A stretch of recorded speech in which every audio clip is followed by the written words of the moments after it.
Hi there, and welcome to the C10 podcast, where we mainly talk about leadership and mentoring in 10 questions with changemakers, mostly with ties to the Kansas City area.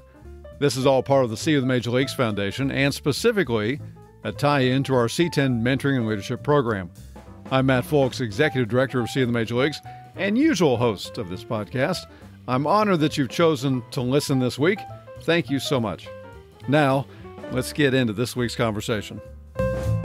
This is episode 150 of the C10 podcast, and this we're going to be straight outside of Kansas City a little bit and chat with someone that has helped me immensely from a professional standpoint and somebody that I've just become a big fan of during the past few years. It's Stephen Screen, the co-founder of Better Fundraising Company in the Seattle area. But first, before we get to Stephen, our third annual CO Top Golf event is on Thursday night, May 23rd at Top Golf in Overland Park.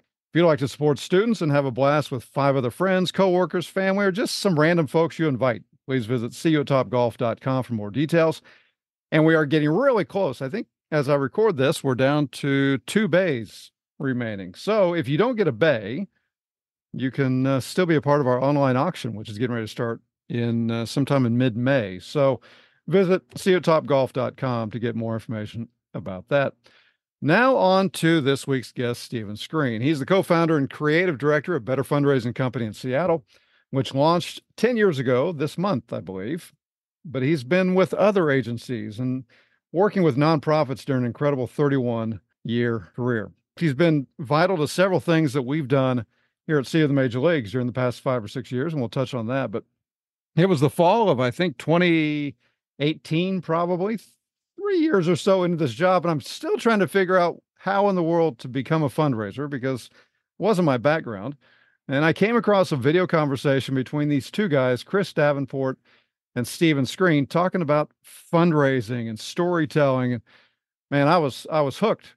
And it sent me down a rabbit hole of blog posts, ebooks, and in 2020, a conference and so much more since then. So we've had Chris Davenport on this podcast. So now I'm really excited about this chat. I want to learn more about Stephen, talk more about leadership in the nonprofit world, and who knows what else we'll get into here in these next few minutes. So with that, it's my privilege to introduce you to Stephen Screen. Welcome to the See You in the Major League Sheds. Stephen, how are you this week?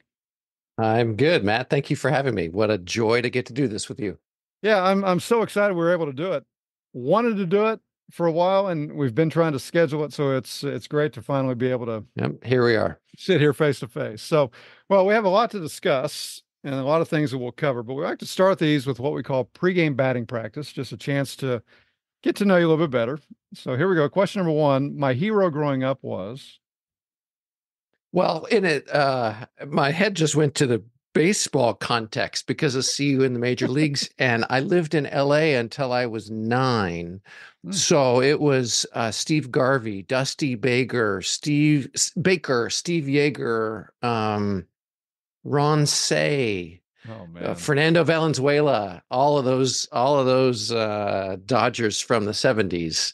Yeah, that is fun to think about. I haven't thought about that in a long time. So you grew up in the Fernando Mania days then? Absolutely right. Listening to Vin Scully, and that was fun. I ended up not being particularly good at baseball, but that's my core baseball experience, and I used to love going to games with my dad. That's awesome. So cool. Question number 2, my first paying job was? Mowing lawns in the neighborhood. Every Saturday morning I did a circuit, 3 or 4 lawns. Nice. A small handful of dollars per lawn, but it was great. And where was that? If you moved out of LA at 9, where was that? Yep, that would have been outside Seattle on a place called Bainbridge Island, where I grew up. Very cool. Question number 3, to relax, I like to? Let's see. I play tennis. I play the occasional video game, not very often anymore. Right now, I'm doing yard work. Oh, and I feel like that's a total old guy move, but it's great. I can see that I've made progress when I'm done.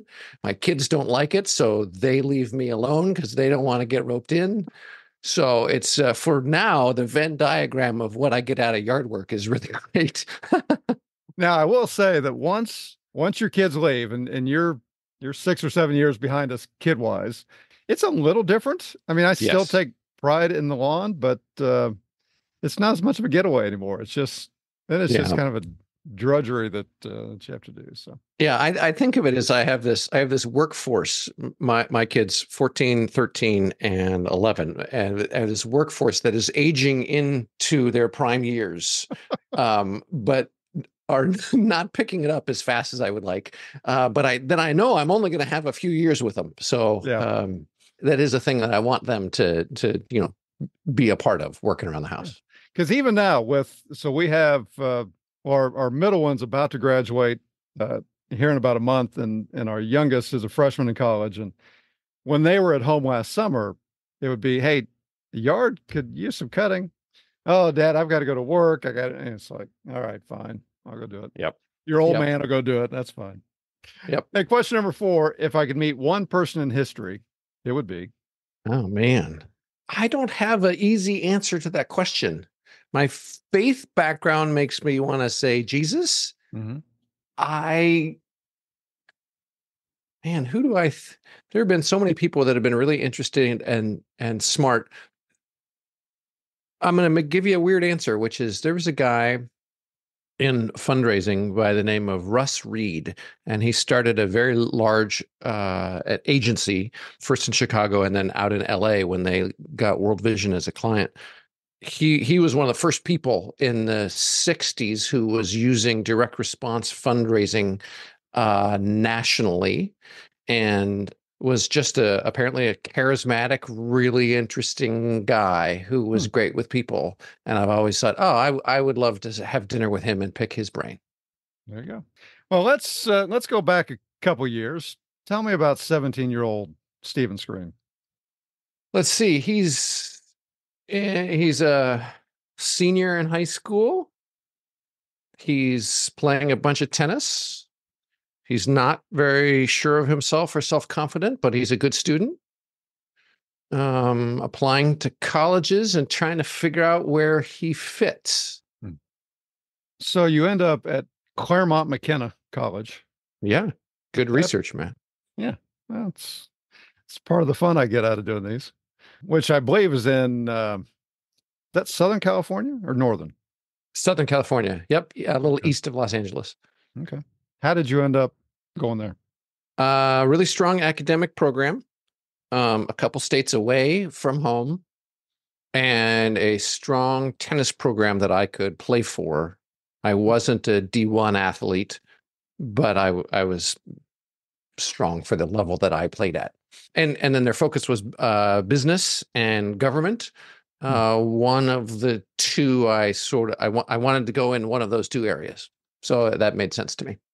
What were you like at that point? I mean, what did you want to study? What did you study? When did your confidence begin to take shape? Let's see. My major was international relations. Mhm. My goal was to go into the Foreign Service after graduating from college. Oh, I mean, I guess a little bit in college, I started to sort of figure out who I was and what I was good at and what I wasn't good at, but had almost I shouldn't say no. I didn't have that much self-confidence at that point, other than I knew I was good at school. So I didn't really sort of start to find myself and figure out who I really was until my mid to late 20s. so I think that's the way it is for a lot of us. I think so. I think so. That's certainly the way it was for me. We'll talk about your dad, Bob Screen, here throughout this, but you end up getting out of college and going to work at Screen Communications. Yes. What happened to going into the foreign service or something along those lines? My dad, Bob, again, good research, had an agency. He had started a company that helped nonprofits raise money. And it was a successful agency that was in Seattle. And I had worked there at least one summer in college, maybe 2 summers in college. the starting at the bottom, I purged files, which meant that I went through the big metal filing cabinets of projects that were older than 2 or 3 years and got rid of everything that wasn't needed. Mhm. I made cardboard. I made hundreds of cardboard boxes that we sent stuff to radio stations in. I spiral bound so many booklets, Matt, you would not believe, with a machine. Chkunk, chkunk. So I knew the business a little bit.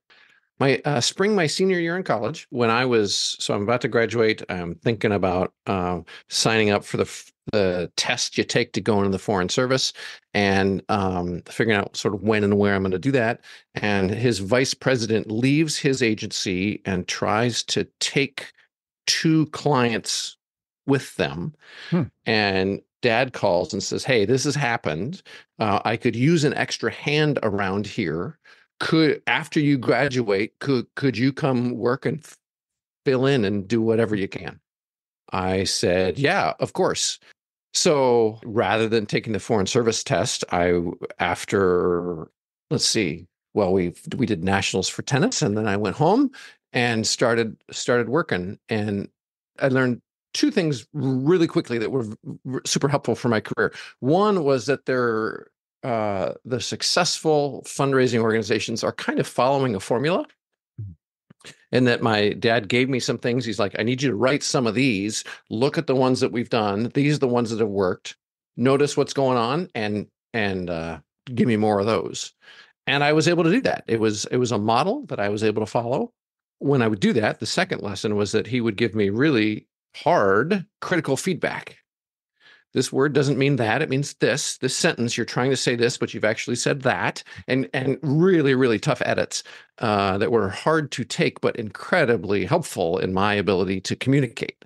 So that combination of realizing there's a model and getting really good critical feedback early on was really helpful for developing my mind to sort of try to be good at this thing. We realized that I had a little bit of a knack for it, Mhm. and never ended up taking the Foreign Service exam. So let's just say like 17 to 22-ish. Yep. Did you set out at all at any point to say, "Hey, I'm gonna follow in dad's footsteps," or anything like that? Or is it like we see a lot of times, kind of the opposite, and saying, "No way I'm going that direction." I thought it would be really neat to, well, let me put it this way, Matt. I read enough fantasy novels in high school about princes and kings and stuff that I thought it would be pretty great if I was a worthy inheritor towards the kingdom that my dad had established. So I thought it would be neat. I was drawn to the idea of going to work for my dad, learning what he knew how to do, and then trying to run it on my own someday. That ended up not happening, but I was drawn to that. So it wasn't like he yanked me away from the Foreign Service. This was Right. a thing I was interested in. Did you always enjoy telling stories and writing and the things that you were suddenly doing right out of school? Not really. I Hmm. wasn't confident enough to talk that much. I was better at math than reading than writing, excuse me, and expressing myself that way. All of that has been sort of a learned behavior for me. We've seen so many stories here in the last few years about your dad's influence on people, being a great mentor to so many in this business. What was it like for you though to work for him, work with him, and just learn these lessons from him? How how long do we have? Uh, I mean, there are a couple of buckets that it falls into. Number one, he was at the leading edge of fundraising at the time, and so it was incredible to learn from him. Do this, don't do that. Here's why. Here's the principle. He was very clear what he was doing, and was very data driven in terms of what worked better than other stuff. So I learned right away that there is a sort of a data driven, evidence based worldview for what types of fundraising tend to work better than others, Mhm. and that I should figure out what that is and do that, and I would have success. So that was incredible to learn from someone so experienced and clearly respected by his peers.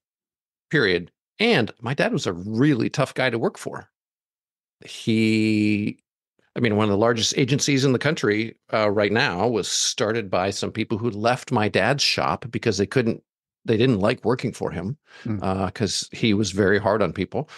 And he was hard on me too. I worked for him for almost 8 years. And I remember counting at some point and going, I think I got 5 or 6 compliments over those 7, 8 years. Mhm. And so there was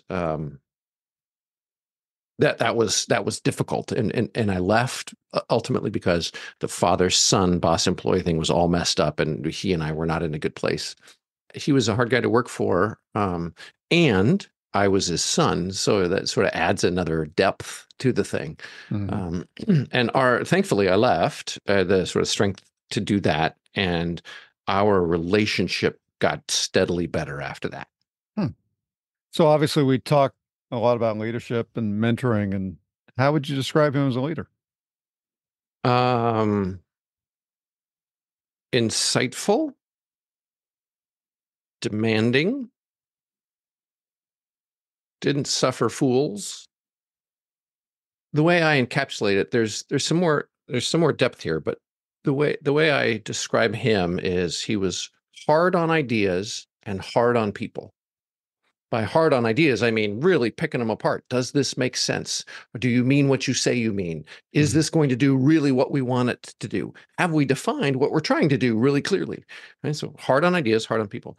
I try to be hard on ideas and easy on people.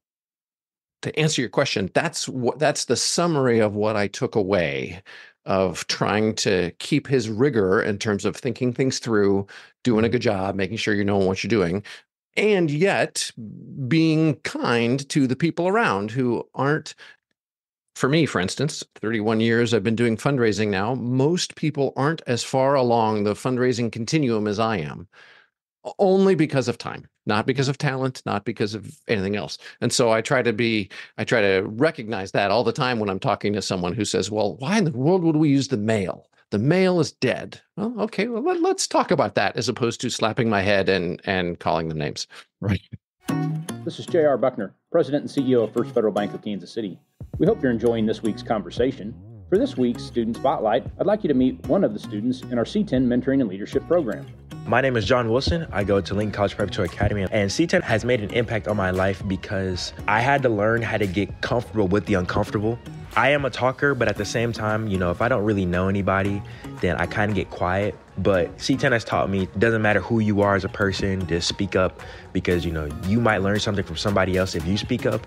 First Federal Bank of Kansas City is proud to make a donation this week to the Post-High School Scholarship Fund for seniors in the C10 Mentoring and Leadership Program. If you'd like to join us in this effort to give our future leaders an opportunity after high school, please click on the link in the show's notes. Now back to this week's conversation. Well, as you mentioned, you were with Screen Communications for about 8 years and a couple other agency stops along the way. But then it was about 10 years ago this month that you and Jim Shapiro started the Better Fundraising Company. So how did you and Jim meet and decide, hey, let's do this to help nonprofits? We were both playing in a charity golf tournament around 2001. And I was a donor to an organization that was putting on the golf tournament, and so was Jim. I don't know if Jim was a donor; it doesn't matter. He was connected. And the person who was the major gifts officer put me and Jim in a cart together at the tournament because he thought that we would enjoy each other. We had a great time playing golf, and I remember thinking that day, I'm going to work with Jim in some way. I don't know how, but I'm going to work with him at some point in my career. So that's 2001. I found out later Jim felt the same. He and I then stayed in touch. Both of us were out on our own, and I did some work on his clients a couple times. He did some work on my clients a couple times. And then around 2013, we started we'd always been in touch, and then we started to have more conversations and going, the two of us together could probably help a lot of organizations. which that would probably mean we could have a real business here. Let's join forces. Just from a business model standpoint, it seems to work really well, really from day one, because your strengths are different. Yep, absolutely right. In the Venn diagram of his strengths and my strengths, there's some overlapping knowledge because we've both been helping nonprofits for the vast majority of our careers, but his skills are different than mine, both in terms of running our business and in terms of helping a nonprofit grow or face whatever challenge. So that's been really helpful because we both have, there's overlap, obviously. Well, maybe not obviously, but there's overlap in terms of our lanes for both running the business and working with nonprofits. But for the most part, those two things are different, which has been really helpful.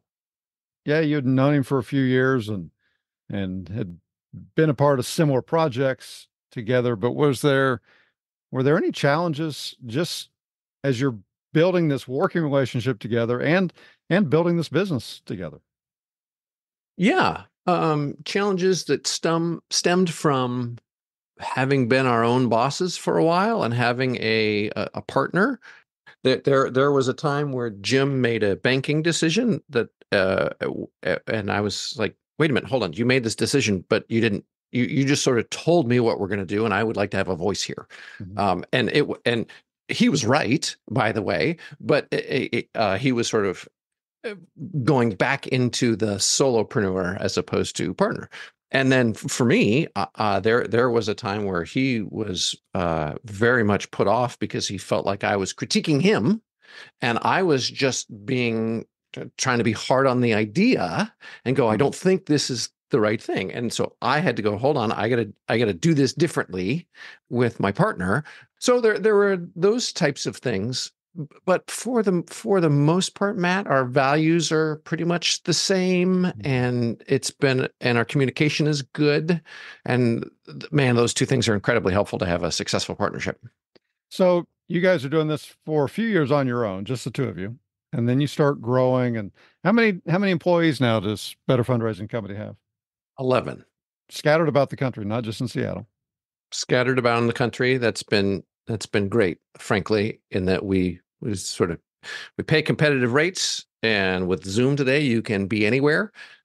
So we have found a bunch of great people all over the country, and geography it's just not a big factor in the hiring process. Yeah. Well, and it's kind of cool for us because, I mean, here we are in Kansas City, and we've been working with you guys in a couple different capacities for the last few years. And so there's, we deal with Josh a lot, who's over on the East Coast somewhere, and then Mary and Sarah, who are, upper Midwest. And so it's kind of cool to see that. But as you guys are adding employees, and you had worked alone for several years, what was it like from a leadership standpoint for you to suddenly say, okay, I've got to start turning some of this stuff over to somebody else, and I've got to let them do it the way they need to do it, but I need to lead them through this at the same time? I was fortunate in that I had worked with freelancers quite a bit, so I had some knowledge of how to sort of the care and feeding of a freelancer or a creative. And I had worked in a couple big agencies, so I sort of knew my way around that a little bit. But for me, I had to, let's see. So I generally speaking, sort of came up through the agency ranks as a copywriter, and then someone who's just thinking about strategy. And so I would be hard on copy, but thankfully I had learned a lesson. Whatever the project that you're trying to do, the standard we're trying to meet is the client's standard, not my standard. So success is defined by whatever is going to achieve the outcome that the client is trying to achieve, not some standard that I personally have. Mm-hmm. And so, though it's hard for me sometimes, admittedly, I knew relatively early on that, like, hey, hold on, our goal here is to make this good enough. That sounds like we're just trying to be good enough, but I think that you get the idea. Oh, yeah. This has got to be good enough to do what the client wants. We're not trying to make Stephen happy. So I try to lean into that. Has it been difficult? Sometimes. Yeah, sometimes. And there's a continuum. We work with some clients who are brand new, and they do not need national level quality fundraising. They do not need that to succeed. They can do fantastic with not quite all of the I's dotted and T's crossed. And then there are some clients who, like, they are persnickety, or they've got 110,000 donors, and we're really paying attention to every penny, and we've got to make sure we do the thing. So there's that's part of it too, is paying attention to what's right for each client. And so just for the listener's sake, let's point this out. So see, in the major leagues, we are a nonprofit. We, like I said, we've leaned on Better Fundraising Company for some things over the years to help with. If you're listening and you have to be a donor, I'm sure that you've seen an appeal that we've sent out, and it's been influenced by Stephen and the folks at Better Fundraising. And then there are companies like Better Fundraising Company that, as you've just mentioned, Stephen, you guys work with several organizations of all different sizes. I mean, whether it's, the orgs like see in the major leagues with 1 or 2 employees to, organizations with 110,000 donors or whatever it might be. Did you ever think about, hey, I want to go into the nonprofit space or working for a singular nonprofit, or is it more enjoyable for you to help different organizations, different sizes over the years? Because of my background, I knew 2 things.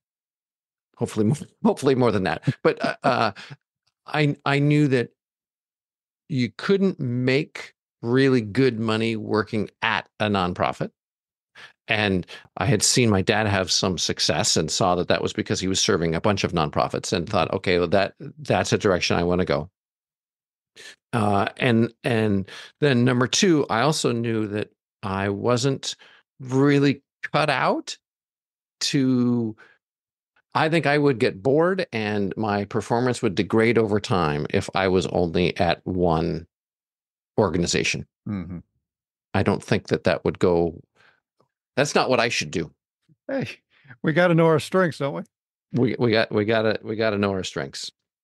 So I'm gonna go back to your dad for just a second, because he died, I think it was about almost 3 years ago, roughly, as we sit here today. But, as I get older, and, we just mentioned that you and I are pretty much the same age. I think we graduated college the same year, but I was on the 5-year plans. But as the older I get, at 54 now, I think more about legacy and kind of the dash between the beginning and the end, if you will, on a tombstone. And I mean, you guys, through the conference, through what you're doing with Better Fundraising, through what you do with Work Less, Raise More, I mean, you've helped probably thousands of nonprofits, but certainly thousands of people around the world. Obviously your dad's legacy and all the people that he had helped with his work throughout the years. And we're talking individuals that are helped by these nonprofits, not to mention the nonprofits themselves. But I mean, how much does that make your heart swell, knowing that your dad had this influence, and now you and Jim and Chris and others are having the same influence on? I mean, you're touching people here in Kansas City from Seattle. I think about this a little bit, not a ton, but a little bit, and I'm sort of thrilled at what my dad was able to be a part of, and the impact that he had on a lot of organizations and their beneficiaries.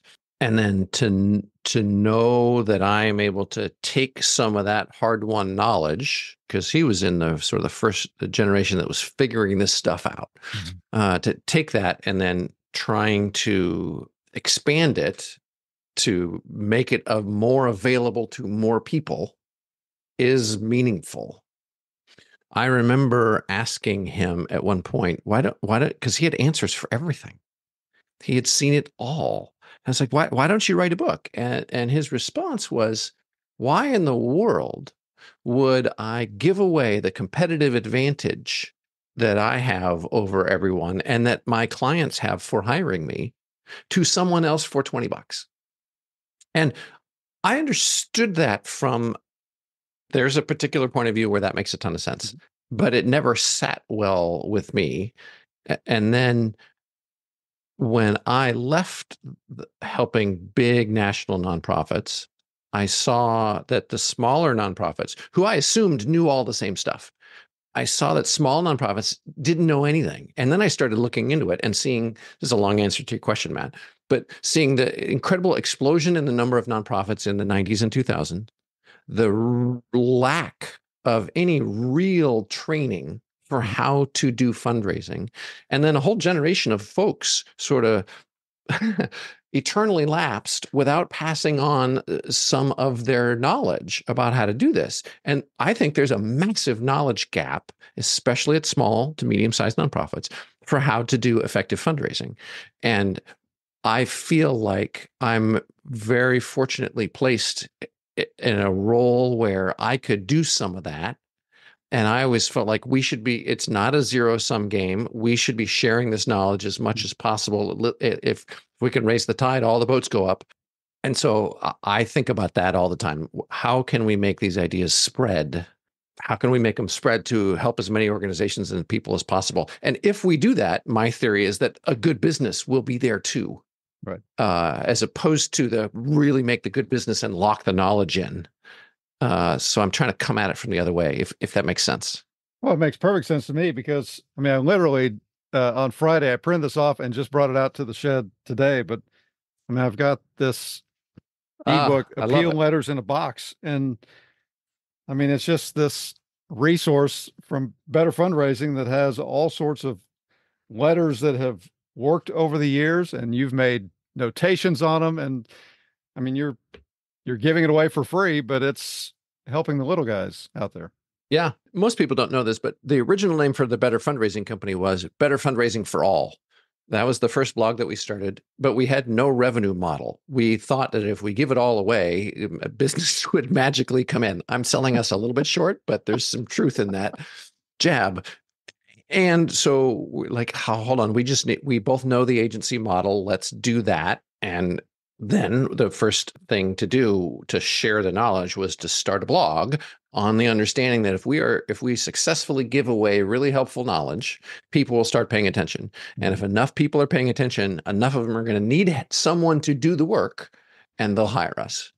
And while VCs are not knocking down our doors to give us money to expand, we've been growing at 20% a year every year. We hope to keep going. So there's a business there too. Just a couple more questions, and then we'll wrap this up. But 31 years you've been in this, and then you saw it, before that through your dad. What's maybe one thing, maybe two things that, I mean, obviously it's continuing to change. I was on a call today with one of our bigger sponsors, and their company is involved with a few different nonprofits, and he said, "Hey, have you guys tried this? Have you guys tried that?" And it's things that, from a business standpoint, they've seen with other nonprofits, and even some of the simpler things you would think, like Venmo and ways to take donations and whatnot. And so we went down a couple different rabbit holes with that. And then of course you got AI coming around. But what are maybe one or two things that 30, 31, 32, 33 years ago still apply here in 2024? The single biggest one, I think, is if you are good at asking people to help your beneficiaries, you'll be successful in fundraising. But there always have been lots of headwinds pushing against that. Mm-hmm. It is hard work to ask. It's emotionally vulnerable to ask. There are strains of thinking within the fundraising community that it's bad to ask, and you're taking advantage of people to ask. And I don't think any of those hold up under scrutiny. And I think there's a theology, as it were, of asking that's incredibly powerful and on very firm footing. So just asking donors to help beneficiaries is this incredible thing that sort of will always want to be out of favor, but the most successful fundraisers are good at it. That's number one. I guess the second thing I would say is, I have to sort of explain this, which I don't like, and it's ironic, but clarity of communication. It is remarkable how often you see pieces of fundraising where you don't know, you're the recipient, you don't know what your gift is going to do. And it happens because the people at nonprofits are so different and so much more educated in what they do than the recipients of the fundraising.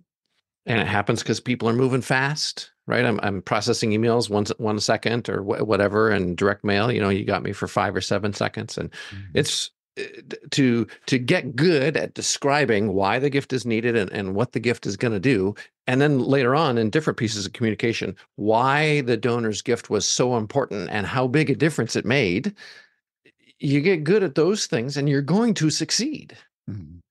But it's really easy to get wrapped up in our thinking, our own way of language and vernacular and jargon.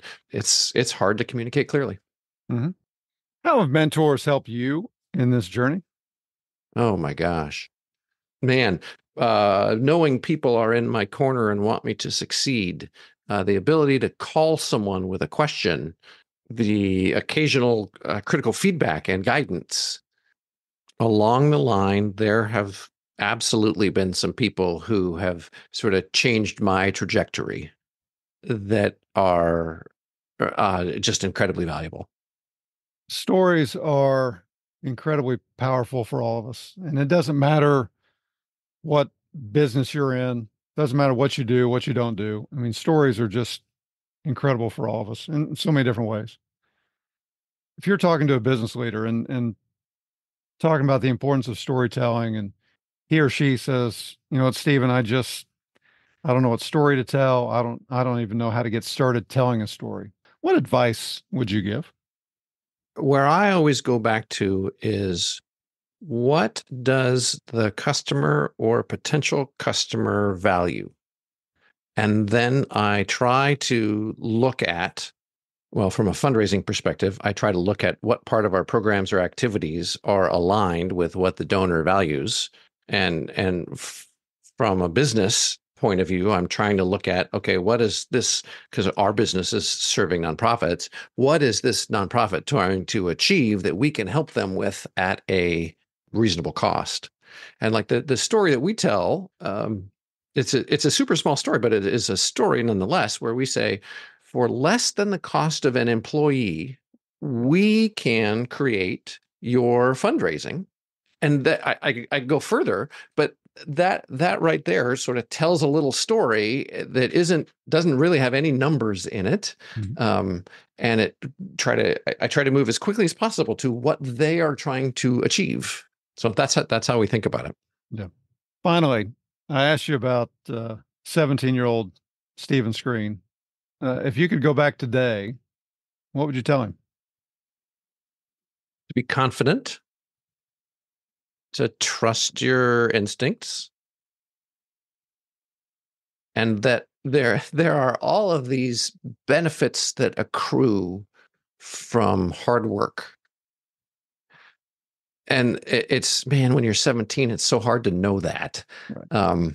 I am sort of incredibly thankful that I sort of came up in a family that valued hard work and went to school with a bunch of people who worked hard and saw that was a thing. And even though I didn't know where I was going to end up, that hard work ended up producing some good long-term benefits. I think Matt, that's what that kid, not that I was flighty or anything like that, but I think that if that kid heard those things, he would have sort of moved through the world with a little less worry and a little bit more confidence. I'm with you. Stephen, thank you so much for joining us this week. This has been awesome. Thank you, Matt. Fun to get to do this with you after so many years of sort of being a partner, occasionally side by side and sometimes from afar. But I'm so glad to know that you were helpful, and good on you for all the work that you've been doing and all the kids that have been helped. Well, that does it for this episode of the C10 Mentoring and Leadership Podcast. Thank you so much for listening. We hope you enjoyed it. If you did, we hope that you'll leave a favorable review on your favorite podcast platform. If you didn't enjoy it, or you have other comments or suggestions for potential guests, you can click on the comment link in the show's notes. We drop a new episode at the end of every week, but be sure to hit the subscribe button so you don't miss an interview. And if you or your company would like to help underwrite this podcast, let me know. Until next time, this is Matt Folks for the See You in the Major Leagues Foundation saying be safe and take care.